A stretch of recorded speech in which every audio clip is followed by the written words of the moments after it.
हरे कृष्णा, राधे राधे। श्री हरि विष्णु है जिनका नाम, बैकुंठ है उनका धाम।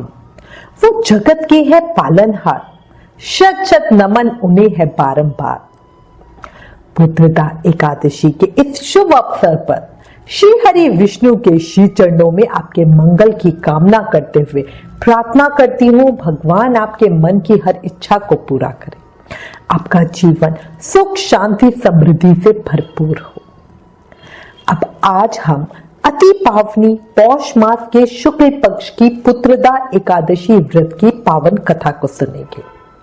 जिन दंपतियों को संतान की प्राप्ति नहीं होती, उन्हें संतान प्राप्ति के लिए ये व्रत अवश्य ही करना चाहिए। अपनी संतान की दीर्घायु, स्वास्थ्य और संस्कार वृद्धि की कामना से भी ये व्रत जरूर करें। पौष पुत्रदा एकादशी व्रत की कथा को पढ़ने सुनने मात्र से मनुष्य के समस्त पापों का नाश होता है, वंश में वृद्धि होती है। अब कथा बताती हूँ, प्रेम से, मन से, भाव से सुनना।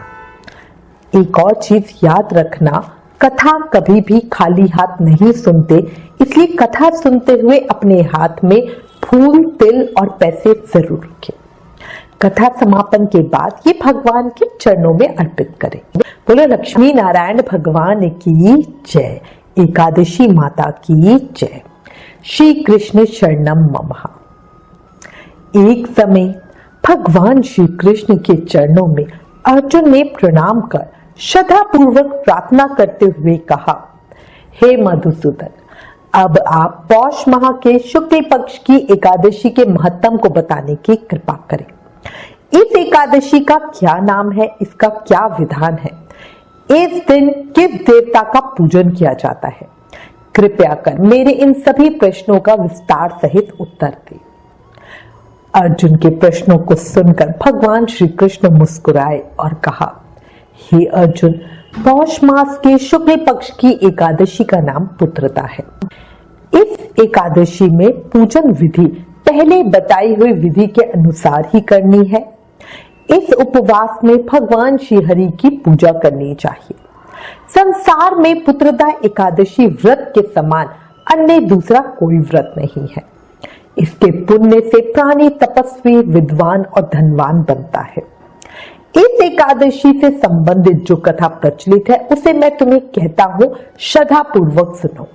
प्राचीन समय में भद्रावती नगरी में सुकेतुमान नाम का एक राजा राज्य करता था। उसकी कोई संतान नहीं थी। उसकी पत्नी का नाम शैव्या था।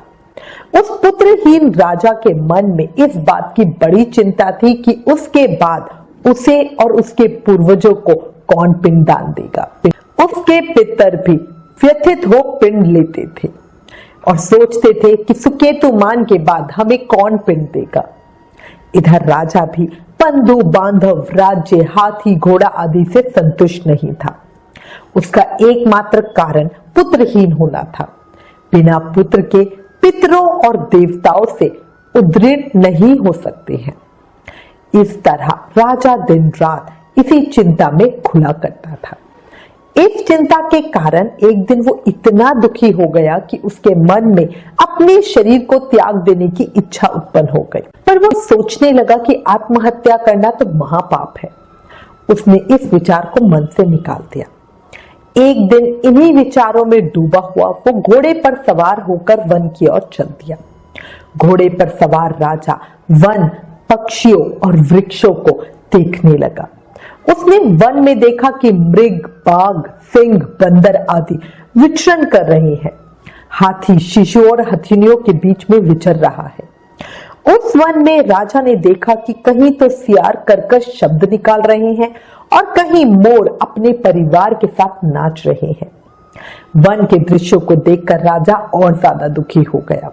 उसके पुत्र क्यों नहीं है, इसी पर विचार करने लगा और ये विचार करते करते दोपहर हो गई। वो सोचने लगा कि मैंने अनेक यज्ञ किए हैं और ब्राह्मणों को स्वादिष्ट भोजन कराया है, पर फिर भी मुझे ये दुख क्यों मिल रहा है? आखिर इसका कारण क्या है? अपनी व्यथा मैं किससे कहूं? कौन मेरी व्यथा का समाधान कर सकता है? अपने विचारों में खोए राजा को प्यास लगी। वो पानी की तलाश में आगे बढ़ा। कुछ दूर जाने पर उसे एक सरोवर मिला। उस सरोवर में कमल पुष्प खिले हुए थे। सारस, हंस, घड़ियाल आदि जलक्रीड़ा में मग्न थे। सरोवर के चारों तरफ ऋषियों के आश्रम बने हुए थे।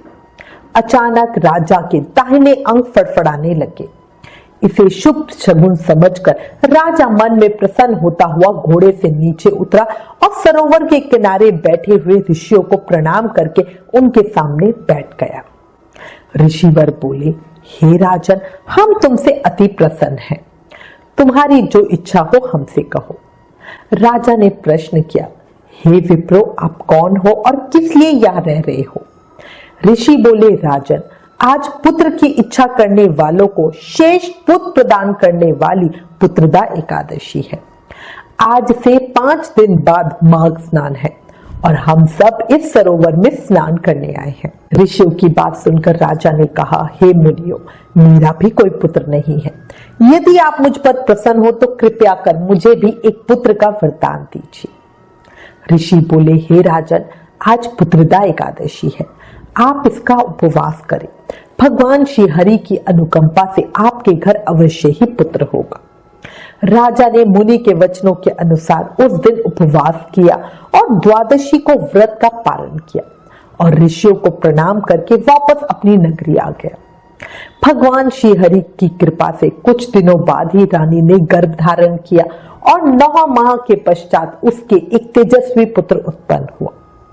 वो राजकुमार बड़ा होने पर अत्यंत वीर, धनवान, यशस्वी और प्रजापालक बना। इसके बाद श्री कृष्ण ने कहा, हे पांडुनंदन, पुत्र की प्राप्ति के लिए पुत्रदा एकादशी का उपवास करना चाहिए। पुत्र प्राप्ति के लिए इससे बढ़कर दूसरा कोई और व्रत नहीं है। जो कोई व्यक्ति पुत्रदा एकादशी के महत्व को पढ़ता और सुनता है तथा विधान पूर्वक इसका उपवास करता है, उसे सर्वगुण संपन्न पुत्र रत्न की प्राप्ति होती है। श्री हरि के अनुकंपा से मनुष्य मोक्ष को प्राप्त होता है। पुत्रदा एकादशी महत्म समाप्त। ओम नमो नारायणाय नमः। जय श्री कृष्ण।